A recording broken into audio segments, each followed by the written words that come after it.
और अब कुछ खबरें तिजारती दुनिया से। वज़ीर आज़म मोहम्मद शहबाज शरीफ की अक़वाम मुत्तहिदा की जनरल असम्बली के 80वें इजलास के मौके पर वर्ल्ड बैंक ग्रुप के सदर ए.जे. बंगा से मुलाकात हुई, जिसमें इस्लाहाती एजेंडे और तरक्याती शराकतदारी समेत अहम उमूर पर तबादला ख्याल किया गया। वज़ीर आज़म ने वर्ल्ड बैंक को ज़्यादा मुअस्सर और तेज तर तरक्याती शराकतदारी में तब्दील करने पर ए.जे. बंगा की क़यादत को सराहा और कोरोना वबा और 2022 के तबाहकुन सैलाब के दौरान पाकिस्तान के लिए वर्ल्ड बैंक की मुआवनत को काबिल करार दे दिया। आलमी और मकामी मार्केट में सोने की कीमत एक बार फिर बढ़कर तारीख की बुलंद तरीन सतह पर पहुंच गई। बैनुल अक़वामी गोल्ड मार्केट में फी ऑन सोने की कीमत $51 के इजाफे से $3,770 की बुलंद तरीन सतह पर आ गई है।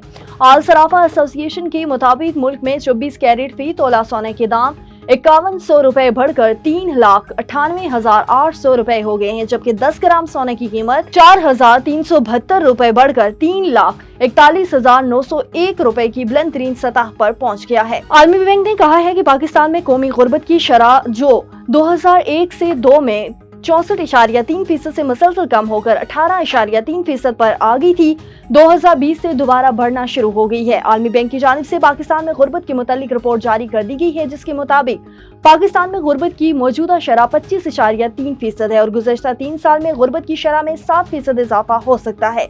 2022 में पाकिस्तान में गुर्बत की शरह 18.3% थी।